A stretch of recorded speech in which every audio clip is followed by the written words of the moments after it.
Drop it.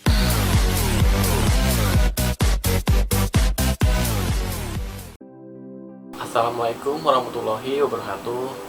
Saya Firman Maulana Sidik dari PMI 2A akan mempresentasikan materi PKN tentang hak asasi manusia. Di sini saya akan menjelaskan hubungan Islam dan hak asasi manusia. Yang pertama itu, Islam adalah agama universal yang mengajarkan keadilan bagi semua manusia tanpa pandang bulu. Manusia digambarkan di Al-Quran itu sebagai makhluk yang paling sempurna dan harus dimuliakan. Nah, dilihat dari ini, perlindungan dan penghormatan terhadap hak asasi manusia dalam Islam tidak lain merupakan tuntutan ajaran agama Islam yang dinyatakan oleh Abu A'la Maududi. HAM adalah kodrati yang dianugerahkan oleh Allah Subhanahu wa Ta'ala kepada setiap manusia dan tidak dapat dicabut atau dikurangi oleh kekuasaan atau badan apapun. Manusia, menurut kalangan umat Islam, terdapat dua konsep hak dalam Islam. Pertama itu ada hak manusia atau hak al-insan dan hak Allah. Hak ini satu sama lain saling berkaitan dan saling melandasi. Hak Allah melandasi hak manusia, demikian juga sebaiknya, sehingga dalam praktiknya tidak dapat satu sari yang lainnya. Misalnya dalam melaksanakan hak Allah berupa sholat. Seorang muslim yang taat memiliki kewajiban untuk mewujudkan pesan moral, ibadah, sholat dalam kehidupan sosialnya. Adapun contoh dari hak manusia itu kayak hak kepemilikan, setiap manusia berhak untuk mengolah harta yang dimilikinya. Namun, Islam menekankan bahwa pada setiap hak manusia terdapat hak Allah. Meskipun seorang berhak memanfaatkan hartanya, tetapi ia tidak boleh menggunakan harta keluarganya untuk tujuan yang bertentangan dengan syariat Allah. Terus ada selanjutnya itu ada macam-macam bentuk HAM dalam Islam. Yang pertama itu ada hak dasar atau hak daruri.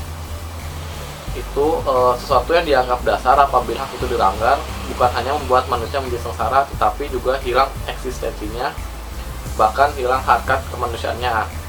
Yang kedua itu ada hak sekunder. Ini itu hak-hak yang apabila tidak dipenuhi akan berakibat pada hilangnya hak dasarnya sebagai manusia. Nah, yang terakhir itu ada hak tersier, yakni yang tingkatnya lebih rendah dari hak primer dan sekunder. Selanjutnya ada menurut Al-Maududi, ia menjelaskan bahwa dalam Islam ada hak asasi pertama dan utama warga negara adalah yang pertama itu melindungi nyawa, harta, dan martabat mereka bersama-sama dengan jaminan hak bahwa hak ini tidak akan dicampuri kecuali dengan alasan-alasan yang sah dan ilegal. Yang kedua, perlindungan atas kebebasan pribadi. Kebebasan pribadi tidak bisa dilanggar kecuali setelah melalui proses pembuktian yang meyakinkan secara hukum dan memberikan kesempatan kepada tertuduh untuk mengajukan pembelaan. Yang ketiga, ada kemerdekaan mengemukakan pendapat serta menganut keyakinan masing-masing.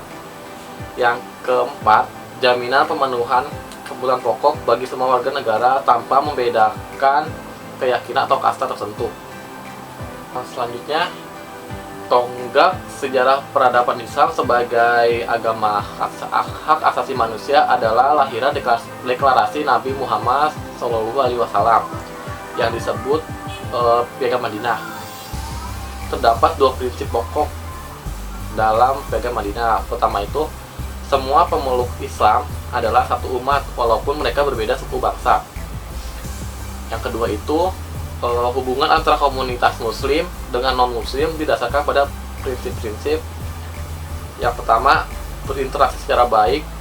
Yang kedua, saling menghadapi musuh bersama. Ketiga, ada membela mereka yang teraniaya.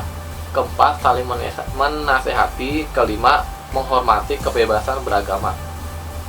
Nah, pandangan inklusif kemanusiaan yang terdapat dalam Piagam Madinah ini kemudian menjadi semangat deklarasi yang ada di Kairo.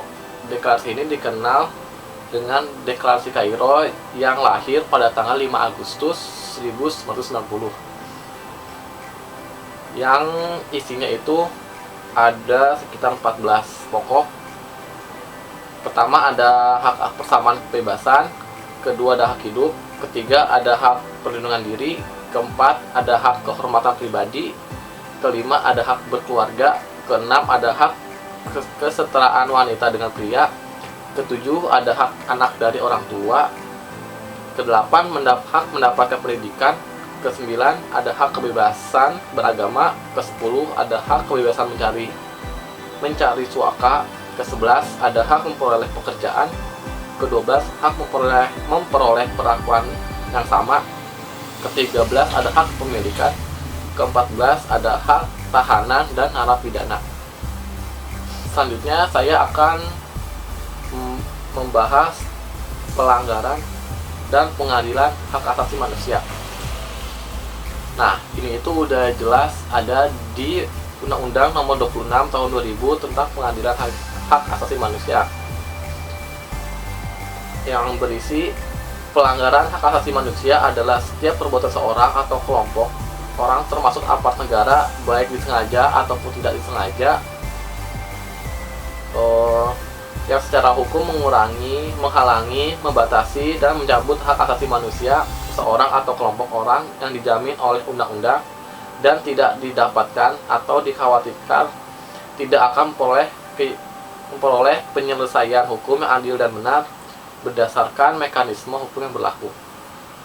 Nah, di Indonesia ini HAM itu ada dibagi dua. Yang pertama ada hak asasi pelanggaran HAM berat, dan kedua itu ada pelanggaran HAM ringan. Kalau yang berat itu kayak contohnya kejahatan genosida dan kejahatan kemanusiaan. Nah, kalau yang ringan itu selain dari genosida itu sama kejahatan manusia. Pembahasan terakhir itu peraturan perundang-undangan tentang pelindungan hak asasi manusia di Indonesia. Pemerintah Indonesia ini telah mengambil kebijakan dengan menetapkan peraturan-peraturan yang bertujuan untuk melindungi hak asasi manusia, yaitu ada 5 ya. Satu itu ada Undang-Undang Nomor 39 Tahun 1999 tentang hak asasi manusia. Kedua, ada Undang-Undang Nomor 26 Tahun 2000 tentang pengadilan hak asasi manusia. Ketiga, ada Keputusan Presiden Nomor 50 Tahun 1993 tentang Komnas HAM. Keempat, ada PP Nomor 2 Tahun 2002 tentang tata cara perlindungan terhadap korban dan saksi dalam pelanggaran hak asasi manusia yang berat.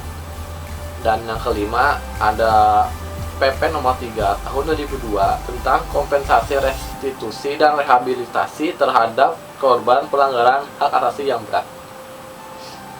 Jadi itu saja isi video ini. Kurang lebihnya mohon maaf.